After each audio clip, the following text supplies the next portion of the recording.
प्रणाम। मैं सुरेंद्र शर्मा। हमारा विषय चल रहा है सूक्ष्म ज्योतिष, जिसके अधीन ज्योतिष की छोटी से छोटी बातों को लिया जा रहा है। सामान्यतः जिन्हें छोड़ दिया जाता है, अर्थात जब वैवाहिक स्थिति में कुंडली मिलान किया जाता है और गुणों का आकलन किया जाता है दोनों पक्षों के विषय में, युवक तथा युवती के विषय में, तो सामान्यतः उनके लगन कुंडलियाँ और कुछ एक गुणों को कंसीडर कर लेते हैं, जैसे कि 36 गुणों में से 22, 20, 26, 24 इस प्रकार से यदि मेल खा जाते हैं तो विवाह कर लिया जाता है। परंतु छोड़े गए गुणों में से, अर्थात जो इकाइयाँ छूट गई हैं, उनके उपाय नहीं किए जाते, केवल विवाह कर लिया जाता है। अतः मेरे व्यक्तिगत मतानुसार जितने गुणों पर विवाह किया जा रहा है, उनके अतिरिक्त 36 गुणों में से शेष जितने बच गए हैं, उनके प्रति उपाय किए जाने चाहिए। वर्तमान में पिछले पाठ में हमने जितना अध्ययन किया था, आज उससे आगे बढ़ते हैं। आज का विषय है भकूट गुणों का मिलान करके उनके अंकों की जानकारी करना, या अंकों को जानना, कितने अंक भकूट मेल खाने पर युवक तथा युवतियों को प्राप्त होंगे। भकूट सभी गुणों में एक महत्वपूर्ण इकाई है। यदि 36 गुणों को योजित करने में 8 इकाइयों में से जो भी छोड़ी जाए, भकूट को नहीं छोड़ना चाहिए। इसके अंक भी साथ होते हैं तथा ये महत्वपूर्ण है। यदि भकूट मेल नहीं खाता है तो युवक तथा युवतियों में वैचारिक मतभेद तथा आपसी तालमेल की कमी देखी गई है और संभवतः ऐसी स्थिति में विवाह करने पर भविष्य में भी युवक तथा युवती में उत्तम स्थिति शायद ही बने, ऐसा मेरा व्यक्तिगत मत है। अतः भकूट के अंकों का सकारात्मक होना अति आवश्यक बन जाता है। भकूट के अंकों की जानकारी के लिए हमें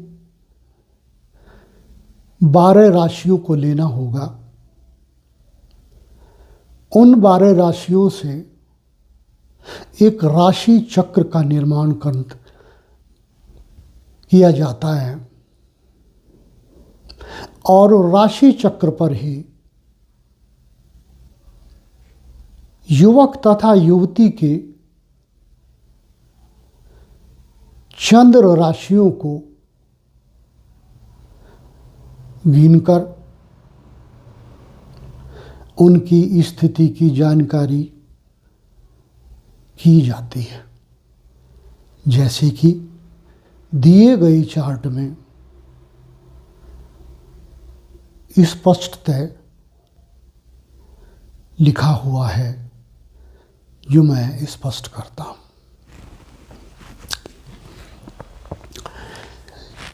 ये 12 राशियों का राशि चक्र है। 12 की 12 राशियां इसमें ली गई हैं। जैसे मेष से प्रारंभ करके वृष, मिथुन, कर्क, सिंह, कन्या, तुला, वृश्चिक, धनु, मकर, कुंभ और मीन। सामान्यतः मेष राशि को 1 नंबर राशि कहा गया है, परंतु भकूट का आकलन करने पर किसी भी राशि को उसके अंक से इंडिकेट नहीं किया जाता। केवल युवक तथा युवती की राशियों को ही लिया जाता है। जैसे युवक की राशि कितने स्थान पर आती है, उसी को 1 मान लेते हैं। फिर युवती की राशि कितने स्थान पर आती है, उसको 2 मान लेते हैं। जैसे यदि युवक की राशि कन्या है और युवती की राशि धनु है, तो युवक से युवती की राशि चतुर्थ हो जाती है। 1, 2, 3 और 4। युवक से युवती की राशि चतुर्थ हो गई। अब देखिए युवती से युवक की राशि कितने बनती है? 1, 2, 3, 4, 5, 6, 7, 8, 9, 10। तो चतुर्थ दशम भकूट हो गया। अब देखिए चतुर्थ दशम क्या स्थिति में है। ये चतुर्थ दशम, इसको चतुर्थ दशम कहेंगे और ये ऐसी स्थिति में शुभ माना जाएगा और पूर्ण 7 अंक प्राप्त होंगे। जैसे कि यहां भी देख सकते हैं तालिका में युवक की राशि कर्क, जो कि युवक की राशि कन्या, तो ये कन्या लड़की की इधर है, लड़के की इधर है, चाहें तो इधर भी ले सकते हैं, मैंने अपने आकलन में ऊपर लिखी है। तो लड़के की राशि कन्या ये हो गई, और लड़की की राशि इससे चतुर्थ है, 1 2 3 4 धनु। तो लड़की की राशि इधर देख लीजिए, धनु। अब उधर कर्क है, इधर धनु है, धनु से ऐसे चलिए, धनु से ऐसे चलिए और उधर से कर्क चलिए।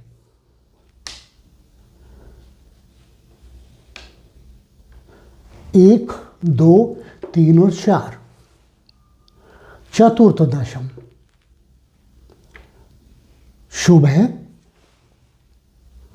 और उत्तम भकूट है।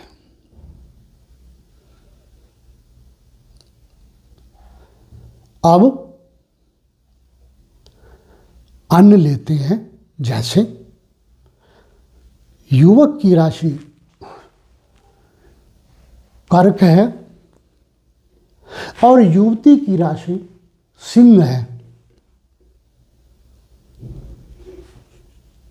युवक की राशि कर्क है और युवती की राशि सिंह है, तो ये इससे दूसरी हो गई।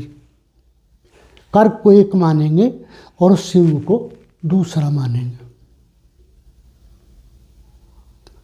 प्रथम हो गया युवती का 1 और 2, प्रथम से दूसरा, तो 1 और 2 द्वितीय। और फिर इससे उधर आ जाएंगे 1 2 3 4 5 6 7 8 9 10 11 12, द्वितीयम द्वादश। ये इससे द्वितीयम और यहाँ से दशम। फिर गिन लेते हैं कर्क युवक की और युवती की सिंह। तो ये 1 से 2 द्वितीय हो गई। यहाँ से घूम करके फिर युवती की गिनी जाएगी। 1 2 3 4 5 6 7 8 9 10 11 12, युवती से युवक की राशि 12 हो गई। तो द्वितीय द्वादश भकूट हो गया। द्वितीय द्वादश, देखिए द्वितीय द्वादश कहाँ पर है? द्वितीय द्वादश ये अशुभ माना जाएगा और उत्तम अंक प्राप्त नहीं होंगे। ये मेरे मतानुसार सबसे खतरनाक भकूट होता है यदि युवती की राशि युवक से अगली ही हो, तो प्रभु भला करे। काफी जटिल स्थिति होती है। ऐसी स्थिति में विवाह कर लेना सुखदायक तो बिल्कुल नहीं रहता।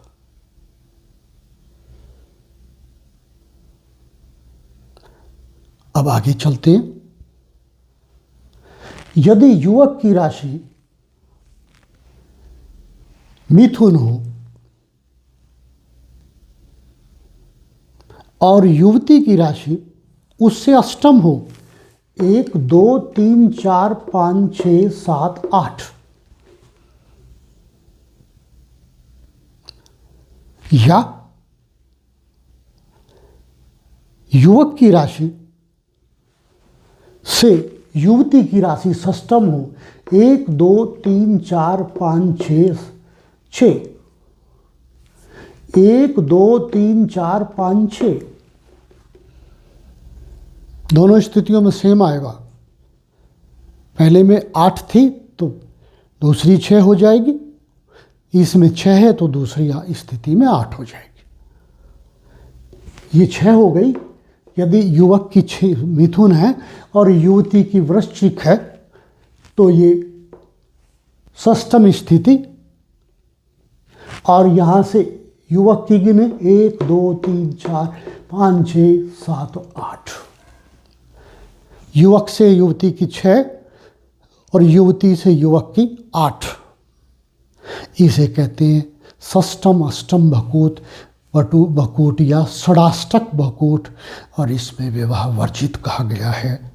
करने पर या तो विवाह टूट जाता है, ऐसा लोग कहते हैं, पंडित जी लोग ऐसा कहते हैं, और या कोई अनहोनी हो जाती है विवाह के दौरान ही। ऐसा वैचारिक स्थिति है विद्वान लोगों की। षडाष्टक, ये देखिए, षष्ठम, युवक से युवती की षष्ठम और युवती से युवक की अष्टम, षडाष्टक भकूट कहा गया है। ये अशुभ है, उत्तम स्थिति नहीं है।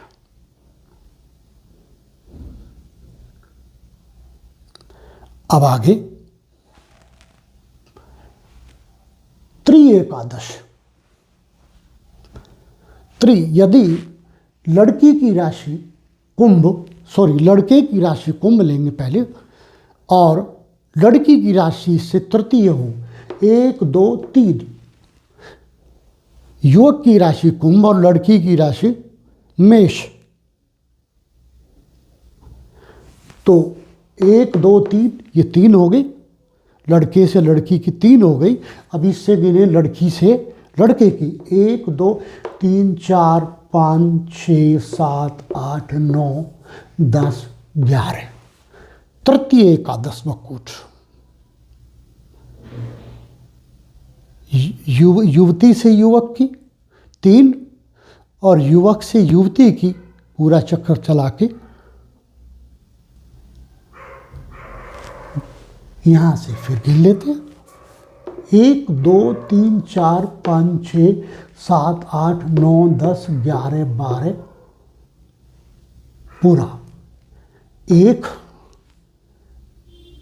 देखिए, युवक की हमने मानी है कुंभ और युवती की मानी है मेष। तो युवक से युवती की 1 2 3, रिपीट कर रहा हूं, और युवती से युवक की यहाँ पर आइए 1 2 3 4 5 6 7 8 9 10 और 11, तृतीय एकादश भकूट। देखिए, त्रि एकादश भकूट शुभ होता है और पूर्ण अंक प्राप्त होते हैं। उत्तम भकूट कहा गया है। इस प्रकार से भकूट का मिलान होता है और उसके अंकों की प्राप्ति की जाती है। यदि शुभ भकूट होगा, इस प्रकार से अंकित करने पर, जानकारी लेने पर, तो उत्तम वैवाहिक स्थिति रहेगी। और यदि अशुभ होगा, उत्तम वैवाहिक नहीं रहेगी, स्थिति नहीं रहेगी और अंक भी पूरे प्राप्त नहीं होंगे। इसी प्रकार से हम अन्य भी ले सकते हैं। चतुर्थ दशम, द्वितीय द्वादश, प्रथम सप्तम भी ले सकते हैं। इसको प्रथम मान लें, तुला को मान लें प्रथम।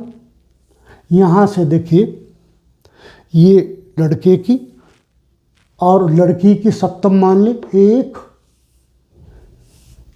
2 3 4 5 6 7 8 7, ये आ गई सप्तम। और इसकी आगे 1 2 3 4 5 6 7 हमने तुला से ली थी। तुला लड़के की और लड़की की, मेष ले ली 1 2 3 4 5 6 7। तुला से लड़के की 7वीं और लड़की की 7वीं तुला से लड़के से, और लड़की से लड़के की 1 2 3 4 5 6 7। ये भी सप्तम होगी और वो भी सप्तम होगी। सप्तम सप्तम भकूट देख लीजिए, वो इसमें कंसीडर नहीं है। सप्तम सप्तम उत्तम नहीं होता। अतः इस प्रकार से हम आकलन करेंगे और पूर्णांक प्राप्त कर लेंगे। जो हमने पहले एक पेज बनाया हुआ है जिस पर हम गुण लिखते जा रहे हैं, उसी पर इसके गुणों का भी आकलन कर लेंगे। पुनः रिपीट कर रहा हूँ, लड़के की कुंडली को, वो राशि को इस चक्र पर 1 मानेंगे, कहीं पर भी ले लीजिए, पुरुष ले लीजिए, और लड़की की राशि को इससे आगे जो भी है, मान लिया वो सिंह है, लड़के से लड़की की गिनेंगे 1 2 3 4, और पुनः फिर लड़की से लड़के की गिनेंगे, जो भी होगा 1 2, यहाँ पे हमने लिया है 1 2 3 4, 1 2 3 4 5 6 7 8 9 और 10, चतुर्थ दशम। और इसी प्रकार से सब कंसीडर करेंगे और अंक प्राप्त कर लेंगे। आज का पाठ पूर्ण हुआ। शेष हम अगली पाठ में अगली इकाई का अध्ययन करेंगे। प्रणाम।